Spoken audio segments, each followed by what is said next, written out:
All right, so first step of creating a pivot table is we need to create one.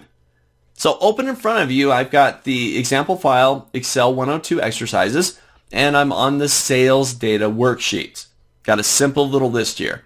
A few columns and note, kind of commit these to memory. Got year, month, type, salesperson, and so on. And a few rows of records, about just over 400 records worth of detailed line items about sales. The year took place, the month, the type, the salesperson, region, and so on. So now I want to summarize this. Stop and think about that for just a moment. What would you like to summarize about this list?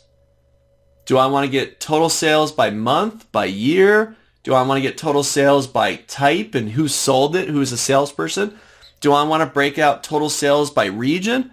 Or maybe I don't even want total sales. Maybe I want to get total units for different types, different products that we've sold. Whatever it is, you're going to create a pivot table to create this summarized set of data. Take a look. This is how you create a pivot table. So I'm first going to click into my list. Doesn't matter where, just as long as you're in the list. That's step one. Step two, I'm going to go up to the Insert tab. On the Insert tab, you have a section called Tables. My very first option there is Pivot Table. I'll give that a click. Wants to know a little bit of information, wants to know where my data is at. Now, because I already clicked into my list, it should already have it there.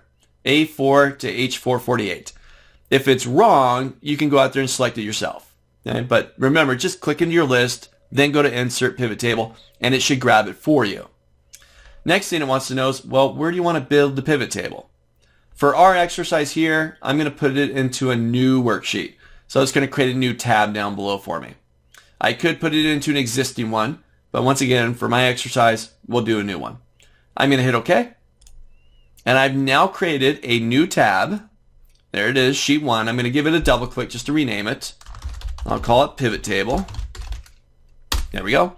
And the data that this is based off of is right next door, sales data. There's my old list. Back to Pivot Table. So I've now created the beginnings of my pivot table. And I do want to point out that if I'm clicked into the placeholder over here on the left, that I get three things. I get a new tab with an Analyze and Design tab, some options for me to work with my pivot table, and I get my pivot table fields where I'll start creating my pivot table. If I click out someplace else inside the Excel document, then those tabs go away and the panel on the right go away. But if I click back into it, I'll get those features back again. Something small, but at some point you might accidentally do that and be like, where did it go? Well, no big deal. Just click back into the pivot table area and you'll get that stuff back. All right. So now I'm going to start building the actual pivot table. So now over here on the right-hand side of my screen, I've got a list of my fields. Remember the year, month, type, salesperson, region, sales, and so on? These are the same headers that come from my list.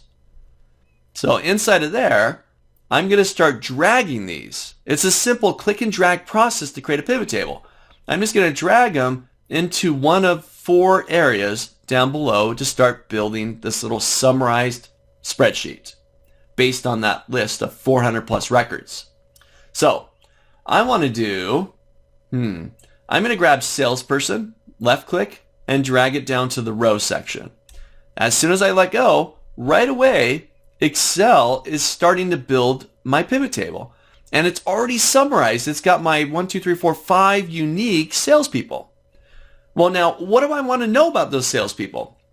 Well, maybe I want to know their total sales. So I'm going to go grab sales, drag that down to the value section. And through just a couple of click and drags, I now have a total sales report by salesperson. Oh, you know what? Salesperson, I don't want salesperson. I'm going to grab that one and drag it back up. You know what? Oh, there's a grand total of sales. That's nice. But you know what? I want to know type. How much did we sell of each type of product? So I'll grab type and drag that down to rows. And now I've got a total sales report for different types. It's that simple, and this is one of the reasons why I love pivot tables so much, because they're simple to create. Click and drag. It does the work for you. In my opinion, pivot tables themselves aren't very difficult. Not at all. Just click and drag. The most difficult part about pivot tables is deciding what it is that you want to report off of. How do you want to lay it out? But once you know that, just click and drag. Create the pivot table. Let's try a little more here. So now I've got type, total sales for type. I want to break this up by month. So I'm going to go grab month, and I'll drag that down to the column section. And now I've got products broken up by month and total sales. Very quick. I mean, just a couple clicks and drags, I've got this very dynamic report called the pivot table. So try this out. Jump into the exercise file, go over to the sales data worksheets, the last one in the workbook, click into that list, go to your insert tab, top of your screen, go to pivot table, put it in a new sheet. Now, click and drag, just move your fields into one of the three sections that we've talked about so far to start building the summarized report based off of the sales data worksheet. Try it out.